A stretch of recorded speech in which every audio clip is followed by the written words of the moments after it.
మనందరికీ తెలుసు లోక్సభకి ఒకే ఒక్క సీటున్న ఒక ఎంపీ లేకపోయినా కానీ రాష్ట్రంలో అన్ని ప్రాంతాలకు న్యాయం చేయడానికి పోరాడిన ఏదైనా పార్టీ ఉందంటే అది ఒక్క లోక్సభ పార్టీ మాత్రమే. మనం టీడీపీ తీసుకోండి, రోజుకు నాటకం ఎక్కడ అడిగారు అక్కడ ఆడారు, కానీ బిల్లులో కనీసం ఒక్కటి కూడా రాయలసీమకి కానీ ఆంధ్రాకి కానీ తెలంగాణకి కానీ ఉపయోగపడే ఒక పని చేయలేదు. వైసీపీ తీసుకోండి, సమైక్యాంధ్ర అంది కానీ ఆంధ్రాకి ఏం చేయాలి, తెలంగాణకి ఏం చేయాలి, రాయలసీమకి ఏం చేయాలని చెప్పలేదు. అదేవిధంగా మన టీఆర్ఎస్ తీసుకోండి, తెలంగాణ కోరుకున్నారు కానీ ఆంధ్రాకి ఎట్లా న్యాయం చేయాలని చెప్పలేదు. కాంగ్రెస్ తీసుకోండి, రెండు పక్కల నాటకాలు చేశారు కానీ ఏమీ చేయలేదు.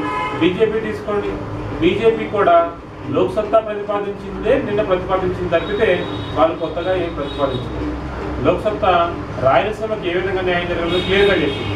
ఏ విధంగా చెప్పింది, రాయలసీమలో ట్యాక్స్ ఫ్రీ జోన్ ఏదైతే ఇవ్వగలిగితే ఆ రాయలసీమ ప్రాంతంలో 100 రూపాయలు, వేరే ప్రాంతాల్లో 100 రూపాయలు అయ్యే వస్తువు ఏదైతే ఉందో అది 75 రూపాయలు అక్కడ అవుతుంది, తద్వారా అది బాగుపడుతుందని చెప్పారు.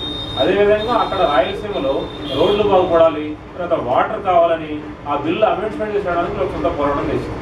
మీరు ఆంధ్ర ప్రాంతం తీసుకుంటే అక్కడ ట్యాక్స్ ఫ్రీ కావాలంది, తర్వాత ఇండస్ట్రియల్ ఏర్పాటు కూడా లోక్సత్తా పోరాటం చేసింది అక్కడ.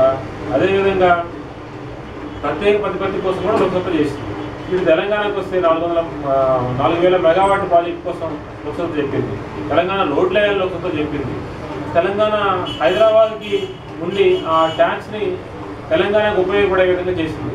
అదేవిధంగా ఆంధ్ర ప్రాంతానికి బడ్జెట్లో కనుక తక్కువైతే కేంద్ర ప్రభుత్వం నుంచి ఆ నిధులు ఇచ్చే విధంగా లోక్సత్తా పోరాటం చేసింది. ఇంకా ఏం తీసుకున్నా సరే లోక్సత్తా ఒక్కటే ఈ రాష్ట్రంలో, లోక్సత్తా ఒక్కటే ఎందుకు ఉపయోగిస్తారంటే లోక్సత్తా ఒక్కటే రాష్ట్రంలో ఈ పరిష్కార మార్గాలను కోరింది. మరి ఏ పార్టీ చేయలేదు.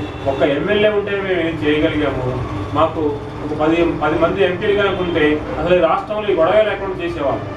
రాష్ట్రంలో ఉద్యోగాలు ఎక్కువ వచ్చాయి, రాష్ట్రంలో మంచి ఎడ్యుకేషన్ వచ్చేది, మంచి హెల్త్ వచ్చేది. నేను ప్రజల్ని ఈ సందర్భం కోరేది ఏంటంటే మాకు రేపు రాష్ట్రంలో అధికారం ఇవ్వండి, తెలంగాణలోను మరియు ఆంధ్రాలో. అదేవిధంగా మాకు కనీసం ఒక 10 నుంచి 15 ఎంపీ సీట్లు ఇవ్వండి, మేము దేశాన్ని మార్చిపోతున్నాము. డెఫినెట్గా లోక్సత్తా ద్వారా మాత్రమే ఈ సాధ్యమవుతుంది. Thank you. జై లోక్సత్తా, జై లోక్సత్తా, జై లోక్సత్తా.